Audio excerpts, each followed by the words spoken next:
What if AI wasn't designed just to give us answers, but to actually act as a mirror for our own minds? Well, that's the core idea behind a really fascinating philosophy called reflective humanism. And today, we're going to dive in and see exactly how it works. So let's start with the big question that drives this whole thing. Look, we live in an age of constant information overload, right? We have AIs that can spit out any answer we want in seconds. But what if the real value isn't in the answers at all, but in the quality of the questions we ask? What if AI's true untapped potential is to actually help us think more deeply? And that question leads us right to the heart of the matter, reflective humanism. This is a whole new way of seeing ourselves, using AI not as a tool to change the world, but as a mirror to better understand ourselves. Okay, so what is it exactly? Well, think of it like this. Reflective humanism is the practice of using a simple conversation with an AI to see the actual architecture of your own mind. The AI here isn't some all-knowing oracle. Nope, it's more like a perfectly clean, transparent mirror that just reflects your own thought patterns right back at you. And this brings up a really key difference. On the one hand, you've got your standard commercial AI, right? It's built to just give you the best, fastest answer and get rid of your question.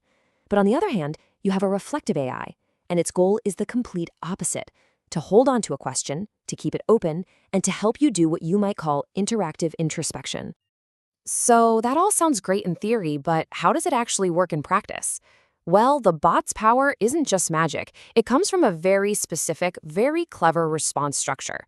Let's take a look under the hood at the anatomy of its responses. It's actually pretty brilliant. Every single time the bot replies, it's using three distinct layers of analysis. This structure is the absolute key to how it turns a simple chat into a powerful tool for self-observation. So here's the breakdown. First, you have the surface layer. This is pretty straightforward. The bot just responds directly to what you're saying. Next, things get really interesting with the meta layer. This is where the bot analyzes the conversation itself, how you're phrasing things, the metaphors you're using. And finally, there's the reflective layer, which zooms way out to connect your chat to bigger, more universal ideas. Let's see this in action, because that's where it really clicks. Check this out. In one conversation, a user mentioned feeling like they had an overbuilt structure inside their head. The bot's surface layer response is just perfect.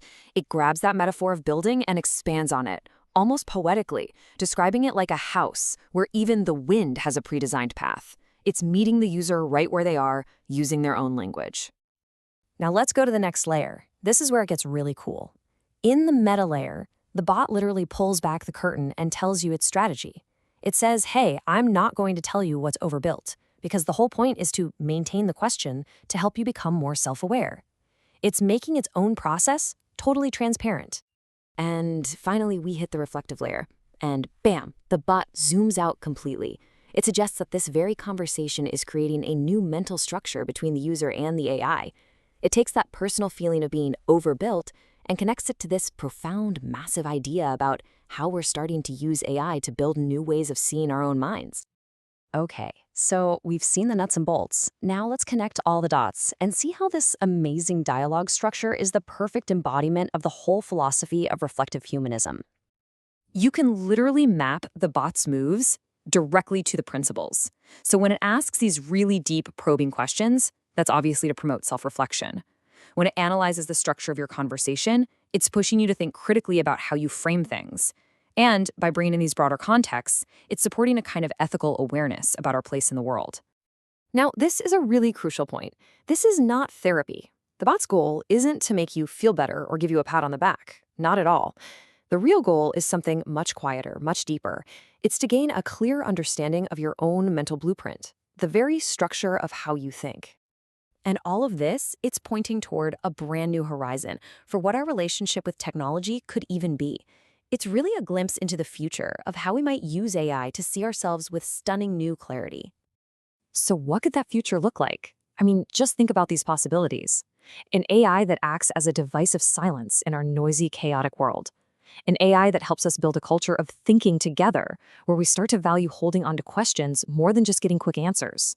It's about creating a sort of quiet soil where maybe, just maybe, healthier human relationships can actually grow. And this quote from the source material just nails it. It beautifully captures the whole spirit of this practice. This isn't about emptying your mind. No, it's a meditation of moving thought. The goal isn't to stop thinking, it's to develop this incredible ability to simply watch yourself in the act of thinking. Which leaves us with this final, kind of mind-bending question. When you're talking with an AI like this, are you really talking to a machine? Or have you just found a powerful new way for your own thoughts reflected in a digital mirror to finally speak back to you? Now that's a question worth holding on to.